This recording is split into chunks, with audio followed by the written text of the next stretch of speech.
Olá, louvado seja nosso Senhor Jesus Cristo, para sempre seja louvado, glória ao Pai, ao Filho e ao Espírito Santo, como era no princípio, agora e sempre. Amém. Queridos irmãos e irmãs, paroquianos da nossa paróquia Nossa Senhora da Abadia, Lagoa da Confusão, Diocese de Cristalândia, 3 de julho de 2022, geralmente é celebrado no dia 29 de junho, mas no Brasil passa para o primeiro domingo seguinte, que é a festa de São Pedro e São Paulo Apóstolo. Então, neste domingo que nós celebramos a memória desses gigantes da nossa igreja, que graças a esses dois, a Igreja Católica tornou-se aquilo que ela é. Nós ficamos atentos ao Evangelho de Jesus, que nos é apresentado por Mateus 16, de 13 a 19. O Senhor esteja convosco, Ele está no meio de nós. Proclamação do Evangelho de Jesus Cristo, segundo Mateus. Glória a vós, Senhor. Naquele tempo, Jesus foi para a região de Cesareia de Filipe e ali perguntou aos seus discípulos: quem dizem os homens ser o Filho do Homem? Eles responderam: alguns dizem que é João Batista, outros que é Elias, outros ainda que é Jeremias ou algum dos profetas. Então Jesus lhe perguntou: e vós, quem dizeis que eu sou? Simão Pedro disse: tu és o Messias, o Filho do Deus vivo. Respondendo, Jesus lhe disse: feliz és tu, Simão, filho de Jonas, porque não foi um ser humano que te revelou isso, mas o meu Pai que está nos céus. Por isso eu te digo que tu és Pedro, e sobre esta pedra construirei a minha igreja, e o poder do inferno nunca poderá vencê-la. Eu te darei as chaves do reino dos céus. Tudo que tu ligares na terra será ligado nos céus, tudo que tu desligares na terra será desligado nos céus. Palavra da salvação. Glória a vós, Senhor. Ao celebrar a liturgia de São Pedro e São Paulo, nós aqui nos encontramos reunidos na fé e fazendo memória desses dois grandes homens da história da salvação. Duas pessoas que, segundo os Atos dos Apóstolos, não conseguiram trabalhar juntos.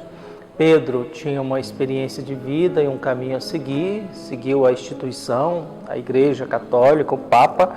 Paulo não conheceu Jesus pessoalmente, mas fez a experiência de Damasco com o ressuscitado. O encontro de Paulo em Damasco é com o ressuscitado, uma luz que é o ressuscitado, e Paulo se torna um missionário, aquele que vai levando a igreja para fora do reino de Israel, fora do mundo judeu, que vai se abrindo aos pagãos. O evangelho que nós temos é esse momento que Jesus pergunta: o que estão pensando de mim? Pedro faz uma profissão de fé, e a profissão de fé de Pedro revela uma missão e uma responsabilidade. Feliz és tu, Pedro. Não é fruto dessa revelação, é fruto de Deus. Por isso, já que você tem essa revelação de dizer e fazer uma profissão de fé de que eu sou o Messias, você também tem uma responsabilidade a respeito disso. Por isso, a dimensão humana da fé, ela cobra de cada um de nós essa postura e essa realidade, essa busca de que, na medida que Deus vai se revelando para mim, mais responsabilidade eu tenho diante do mundo, mais responsabilidade eu tenho diante da vida.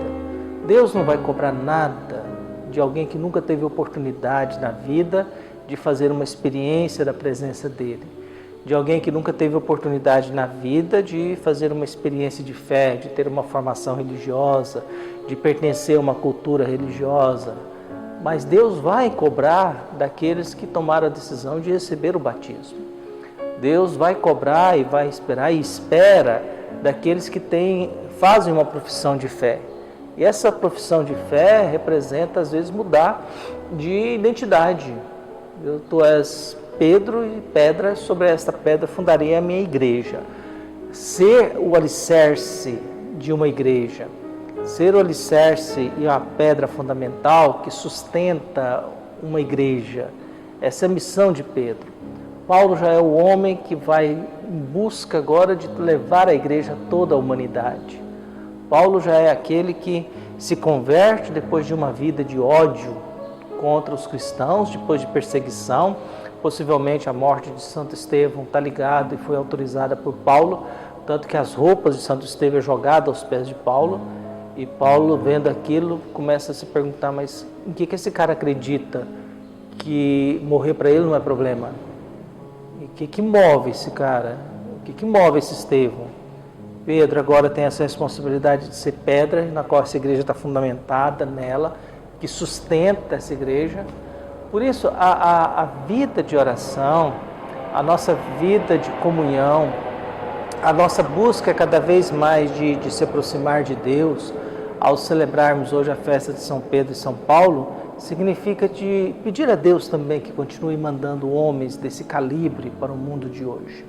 Nós vivemos uma carência muito grande de grandes homens que digam alguma coisa ao mundo. O mundo está sendo muito alimentado por coisas pequenas, por coisas infantilizadas, por coisas que não têm muita razão de ser. O mundo está sendo muito alimentado por fake news, por notícias falsas, por imaginações, por coisas sem fundamento, em que a gente começa a defender uma ideia sem a gente ter um mínimo princípio de que isso é ou não é verdadeiro.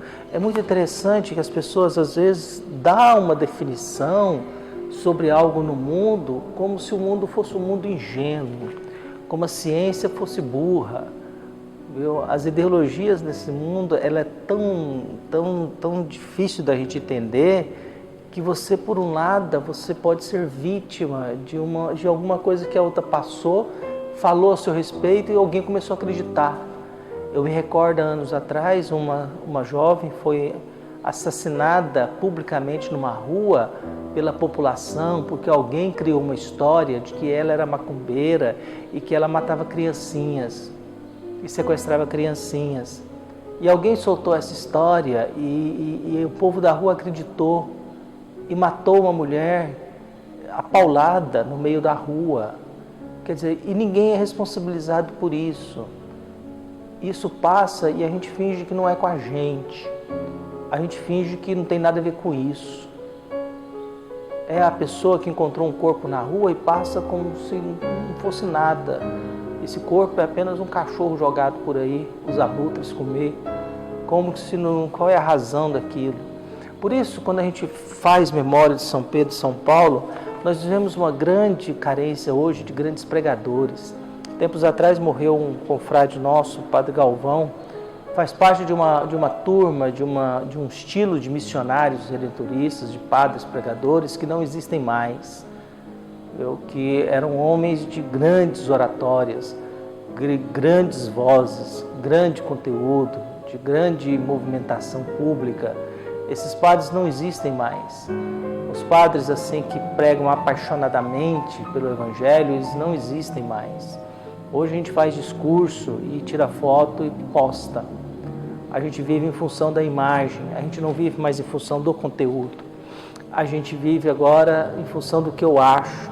A gente não vive mais em função de certezas absolutas ou de algo que eu tenho fundamento e penso. Eu vivo me alimentando do que eu acho. Eu vivo me alimentando do que eu quero. Eu vivo me alimentando daquilo que alguém me diz e eu resolvo acreditar no que a pessoa diz. Por isso vivemos num mundo muito delicado, muito perigoso, muito difícil, em que a qualquer momento você pode ser vítima de uma difamação. E não adianta nem se defender, porque quando você prova que é inocente, ninguém quer te ouvir mais. Vivemos numa imprensa que se alimenta de sangue. O Deus de hoje é as redes sociais. Só que esse Deus, redes sociais, ele é igual ao Deus antigo, canibalista, que você tem que sacrificar seres humanos para alimentá-lo. Que se você não oferecer seres humanos e sangue humanos para esse mundo, você não o alimenta. E se você não o alimenta, ele também não te promove, ele não te dá fama, ele não te dá resposta, ele não te dá atenção. E aí nós pedimos a Deus que nos ajude a descobrir quem é Jesus. E ao descobrir quem é Jesus, quem sou eu de verdade sobre ele, que ele me proteja do maligno do mundo. Mas também que a gente possa escutar dele: olha, eu confio em ti. A partir de hoje você terá as chaves do céu. Você terá a responsabilidade de dizer algo em nome de Deus para este mundo. Responsabilidade de dizer algo em nome de Deus para a realidade que nós vivemos. E acima de tudo, ser guiados e iluminados pela sabedoria de Deus. Olhando o exemplo desses grandes homens do passado, que não estão aqui mais, mas que são lembrados. Fazendo memória de homens que poderão vir para o futuro, que também serão homens que vão falar de Deus. não nessa falação religiosa sem espírito que a gente escuta por aí, mas um mundo em que a gente possa escutar de Jesus. Eu confio em vocês e aposto em vocês, dou autoridade a vocês de falar em nome meu, em nome de Deus, para o mundo em que vocês vivem, mas não em nome de vocês. Vocês têm a responsabilidade de dizer o que é pecado e o que não é. E o que é pecado e o que não é pecado, quem define é aquilo que a pessoa é diante de mim. Essa é a lógica do julgamento. Eu tenho um modelo humano chamado Jesus de Nazaré, que fala em nome de Deus Pai, e o pecado é quem sou eu diante dele. Quem sou eu diante dele? E quem é ele diante de mim? Se houver discórdia, violência, muita distância, é sinal que eu fiz a opção pelo desumano, pelo anti-humano. Se há aproximação do nosso modo de viver, é sinal que somos irmãos, estamos comungando da mesma fé, dos mesmos valores, dos mesmos princípios. Que Deus abençoe a todos nós, um abraço e até mais.